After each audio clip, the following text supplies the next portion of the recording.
Hey friends, welcome back to my channel and today we are going to study relevancy and admissibility। तो relevancy का मतलब होता है logic.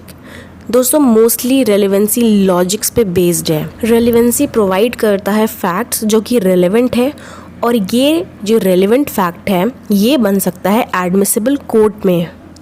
तो relevancy का मतलब होता है कि एक फैक्ट अगर दूसरे फैक्ट से जुड़ा हुआ है, अगर एक फैक्ट दूसरे फैक्ट से जुड़ा हुआ है तभी हम उसे कहेंगे रेलेवेंसी। जैसे दोस्तों ए ने बी को कर्जा दिया क्योंकि उस समय उसकी आर्थिक स्थिति ठीक नहीं थी। कुछ दिनों के बाद बी उसे बुलाता है पर्टिकुलर प्लेस पे कि तुम इस जगह पे आओ, मैं यहाँ पर तुम्हें पैसे दूंगा।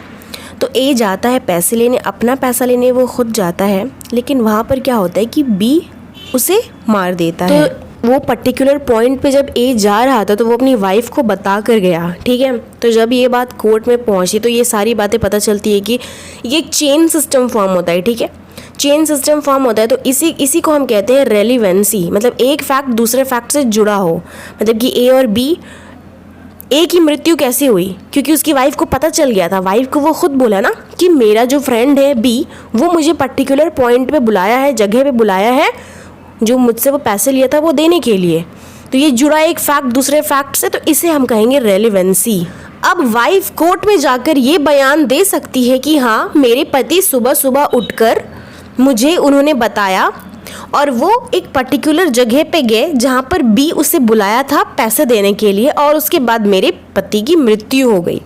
तो ये जो फैक्ट हुई वो ये जो चीज़ वो बोलेगी कोर्ट में तो ये बन जाता है एडमिसिबल। तो दोस्तों ये सारी चीज़ें जो है रेलेवेंसी की तो वो हमें बताई गई है इंडियन एविडेंस एक्ट के सेक्शन 5 से लेकर 55 तक में। एक इम्पॉर्टेंट पॉइंट, अगर रेलिवेंट प्रूव हो जाता है कोर्ट में, अगर रेलिवेंट प्रूव हो जाता है कोर्ट में कोई भी केस अगर रेलिवेंट प्रूव हो जाता है तो वो बन जाता है एडमिसिबल खुद ब खुद। लेकिन हर रेलिवेंट एडमिसिबल नहीं होता है कोर्ट में। जैसे कि हमारे इंडियन एविडेंस एक्ट के सेक्शन 30 में हियरसे एविडेंस है, मतलब कि सुनी सुनाई बात। हियरसे एविडेंस मतलब सुनी सुनाई बात, ठीक है। तो अगर आपने ये कहीं से सुना है रूमर्स, ठीक है, मतलब सुनी सुनाई बात अगर आप सुने हैं और आप कोर्ट में बयान देते हैं तो वो मानी नहीं जाएगी, खारिज कर दी जाएगी उसे। तो कोर्ट इस चीज़ को एक्सेप्ट नहीं करता है, सुनी सुनाई बात, दैट इज हियरसे एविडेंस। लेकिन कुछ एक्सेप्शनल केसेस होते हैं जहां पर कोर्ट उसे रेलेवेंट मान लेता है और तब मानता है, जो कि हमारे इंडियन एविडेंस एक्ट के सेक्शन 122 में दिया गया है कि अगर हस्बैंड और वाइफ बात करते हैं आपस में और वो कुछ बड़ा स्टेप ले लेती है वाइफ या हस्बैंड या कुछ भी हो जाता है तो वो बन जाता है रेलेवेंट। अब देखिए यहाँ पर ये रेलेवेंट तो प्रूव हो गया लेकिन ये एडमिसिबल नहीं हो सकता, इट इज़ इनएडमिसिबल, ठीक है। इसीलिए कहा गया है कि every relevant is not admissible. लेकिन कभी कभी कोई केसेस जो है वो एडमिसिबल होता है लेकिन रेलेवेंट नहीं होता। ये काफ़ी इंपॉर्टेंट चीज़ है दोस्तों, इसको ध्यान से सुनिएगा। कुछ केसेस एडमिसिबल है बट रेलेवेंट नहीं है।